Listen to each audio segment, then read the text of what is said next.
So have you ever walked out of a meeting feeling like just way more energy was spent trying to figure out whose fault something was than actually, coming up with a solution? Oh, absolutely. That feeling. It's draining. Exactly. And that whole blame shifting thing, it isn't just frustrating, right? It's genuinely harmful. Yeah, it really stops organizations from getting to the actual root of the problems. And it creates this atmosphere of fear instead of, I don't know, innovation. Mm-hmm. Fear over progress. So today, we're doing a deep dive into this. There's actually a really powerful leadership technique that can, instantly disrupt that whole dynamic. Yeah, it's fascinating stuff. We'll look at why it works. And how it creates that space you need for honest root cause analysis. Plus, why this approach is just becoming so much more critical now. Especially with AI coming into the picture, adding new layers of complexity. Totally. The stakes are really high here. I mean, this fear of being blamed, it doesn't just waste time. No, it actively chokes off the transparency and, well, the honesty you need to solve complex problems. And in today's tech landscape, which is moving so fast, well, it's not just about efficiency anymore. It really becomes a safety issue, an ethical imperative even. Right. So if you've ever felt caught in that hot potato game, Or if you're a leader who's really trying to build a genuinely productive environment. then yeah, this deep dive is definitely for you. Okay, so let's unpack this a bit. What does a blame culture actually look like day to day? And, what does it really cost? Well, you often see it play out as that hot potato game. Right? Exactly. Picture this. A meeting happens after something's gone wrong. And there's this intense back and forth. A lot of posturing. Yeah, and sort of dancing around the issue because nobody, absolutely nobody, wants to be the one left holding that, hot potato of responsibility. And sometimes people might even hide what really happened. In more extreme cases, absolutely. But it's really important to get this. These behaviors, they aren't usually because people are inherently dishonest. Right. It's the environment. It's the culture. It's created a situation where people genuinely fear the consequences of failure. So if mistakes are punished, Then these self-preservation instincts just become super strong. It's basic human survival kicking in. so if your meetings are always asking who did this, Yeah.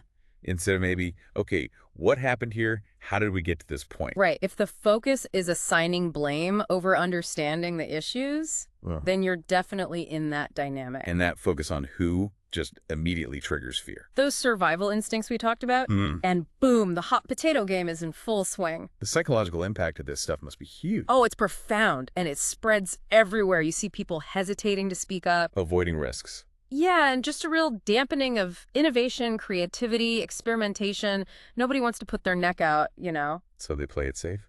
They play it safe, and that leads straight to stagnation for the whole organization. That's when you start hearing things like, well, this is just the way we've always done it. Exactly. Not because it's better, but because it feels safer.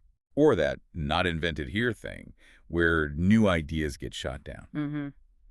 Not because the ideas are bad, necessarily, but because people have seen what happens to those who suggest something new or risky. It just kills any chance of real experimentation or building a learning culture. And that learning culture feels, well, it feels absolutely critical today, doesn't it? Especially with tech moving so fast. If you're not learning constantly. You're falling behind. Simple as that. Exactly. Progress isn't just slow without it. It's practically impossible. Teams need to be picking up new things all the time because innovations are constant. Right. If we're not updating our knowledge, we just can't keep up. And that kind of dynamic learning, it just cannot happen when everyone's conditioned to be protective and, well, guarded. Hidden costs must be massive then. They're staggering, really. Think about the wasted time in meetings, people playing defense instead of solving problems. Delays in fixing things. Huge delays. And this deep resistance to trying new things, to learning. You see disengagement go up, retention issues. And who leaves? Probably the people most keen to learn and grow. Precisely. You lose your best talent because the environment doesn't feel safe enough for them to actually thrive. Wow. And this can even lead to ongoing failures that affect customers. Absolutely, because honest communication about those impacts gets stifled.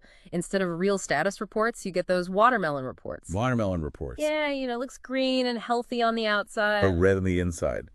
Because people are covering themselves. Exactly. And this whole mess just gets amplified with AI, right? Yeah. It becomes even more dangerous. It absolutely does. With AI, problems can escalate at, well, what people are calling AI speeds. AI speeds. Meaning much faster. Much faster and with much wider impact. What might have been a small bug before could become catastrophic when AI scales it up. And teams are already likely to hide problems. So with AI, this tendency leads to potentially much larger, more pervasive, and honestly more dangerous failures than we're used to. Which ramps up the ethical and safety worries. Dramatically. Think about an AI optimizing, say, global supply chains. A tiny coding error or a subtle data bias that goes unreported because someone's afraid. Could suddenly cause massive problems. Widespread inequity, huge inefficiencies across continents. AI is like a magnifying glass, right? Good things get amplified, but so do the bad things. Making them harder to fix once they're out there. Exactly. So we desperately need transparent AI reporting, open feedback loops. But those things can only really work if the culture isn't based on blame and fear. Okay, that really paints a picture of the urgency. But here's the good news, right? Leaders can actually turn this around. They really can, and maybe faster than people think. Instantly, even. Potentially, yes. Yeah. Leaders can shift the whole dynamic just by consciously moving from, say, control to accountability, real accountability. How does that work? Well, when leadership shows they're willing to take accountability for problems, it changes everything. So imagine you're in that meeting, you see the hot potato game happening. Yeah, the blame shifting. As a leader, you can do something pretty radical. You can just take the blame.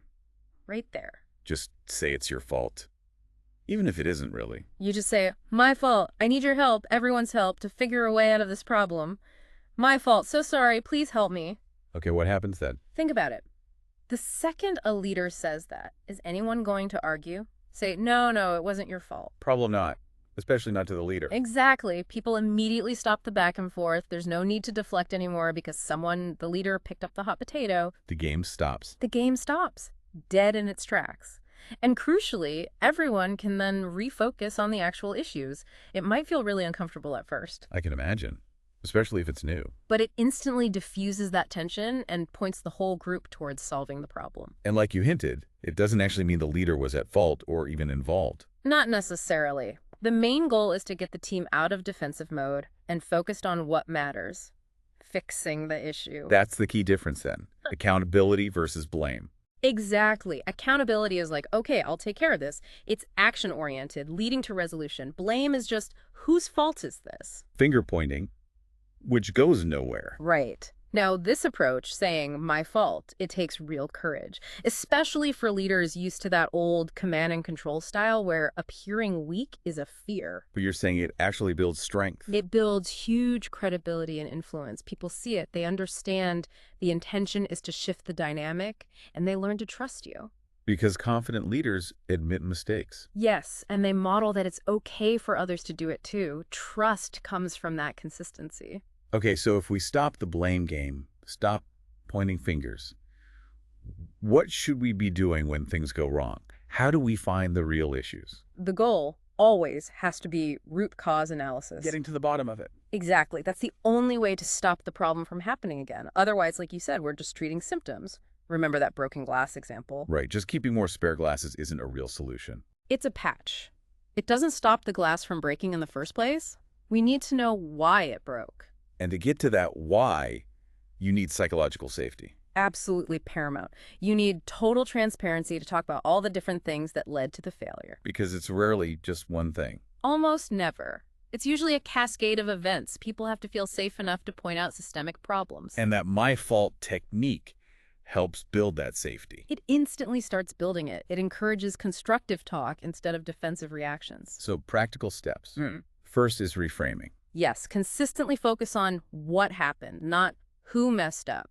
Keep the public discussion squarely on the issue, not the people. And if someone does need to be addressed, do it one-on-one, privately. Mixing people and issues publicly, that's just a recipe for disaster. Defensiveness goes way up. Okay, focus on the issue publicly. That lets you ask what happened, understand it. And then work logically towards the root cause. Get past the surface symptoms to the real systemic stuff. You mentioned a technique for this, the 5 whys. Ah, yes, the 5 whys. Very common in product and service management, agile settings. It's basically like acting like a curious toddler. Keep asking why. Exactly. You recognize that the first answer you get is almost never the real root cause. It's usually just a symptom. Like, the software crashed. Why? Because a module failed. Okay, why did that fail? Because it used an old library. Why? Because the build didn't check dependencies. Why not? Because we didn't have a quality gate for external libraries. Ah. Okay. See?